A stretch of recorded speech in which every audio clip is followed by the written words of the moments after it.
Once again this week we're going to be leaving the confines of the shed. But this isn't going to be some white knuckle ride in the Viva. We're going next door to look at something rather special. We're going to look at Moxy's Moped. The Raleigh RM7, or better known as the Raleigh Wisp. This one was made in 1968.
So as you can see,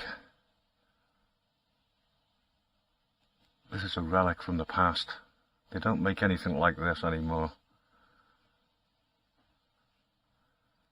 And considering that this little bike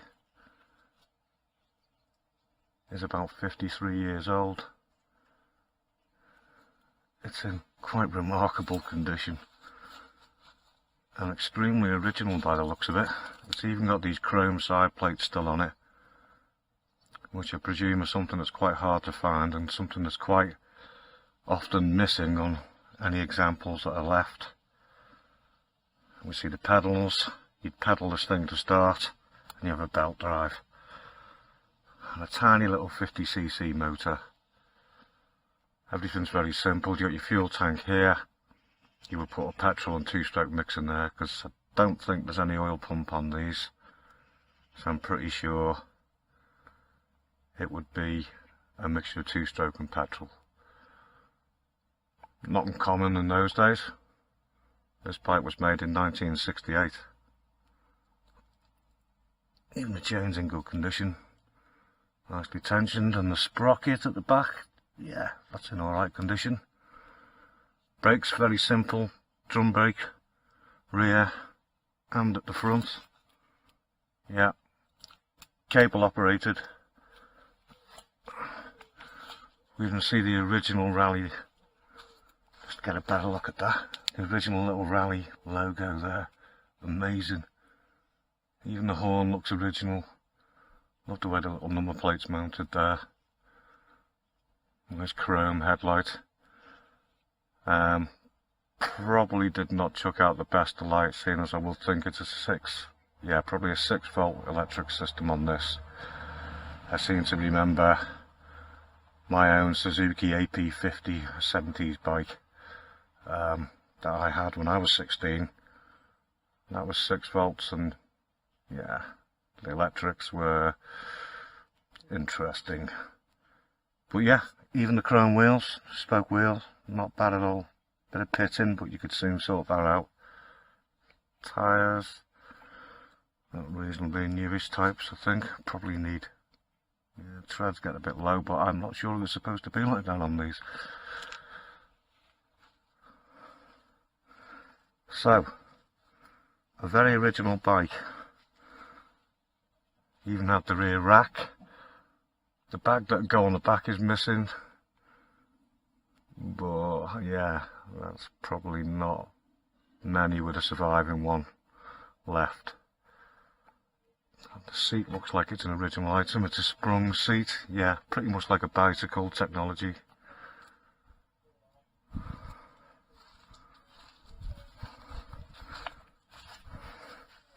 and a rear light with a reflector.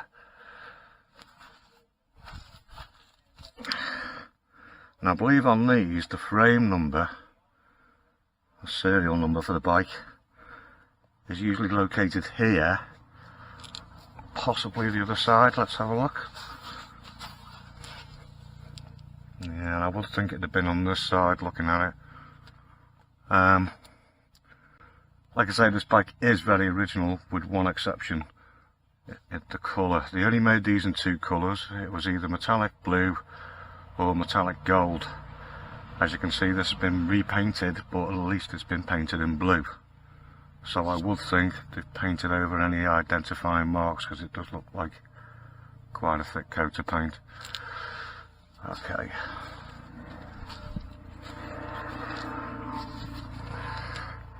Now, there was no actual ignition key for these, but there was a key for the fuel system. I can't see where you'd insert that, and I don't have access to it, so I'm not going to tamper around, but that's what I found out. There was a key that went in for the fuel system. It turned it on, off, and I think there might have been a small reserve. Yeah, chrome shield on that side, very nice, and even a little front shield to protect your legs. It's all very, very original and really good condition, considering how old it is. Yeah, even the back rim, not bad at all. Spokes seem pretty good too. Quite amazing. I don't think these stickers are original, but hey, the condition of this bike and the fact it's still here is quite amazing. Moving on to the handlebars, we have a twist grip for the acceleration, cable operated front and rear brakes, and I presume that's some kind of gear lever, probably a high and low setting only. Again, I'm not too sure on that. Of course, is the horn. They weren't fitted with a speedo. I don't think it was a requirement back in the 60s, but that's obviously a modern day thing. Some kind of electronic speedo or GPS device.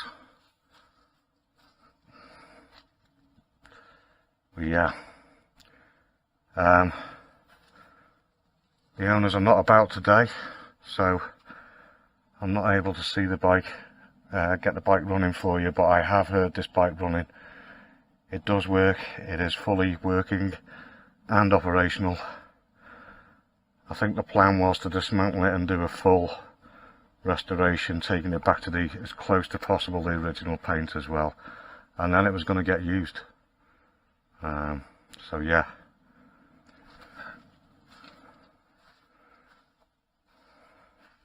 Of course you pedal it to start. Looks quite funky really, doesn't it? Okay, I have found where the kind of ignition system is for this bike.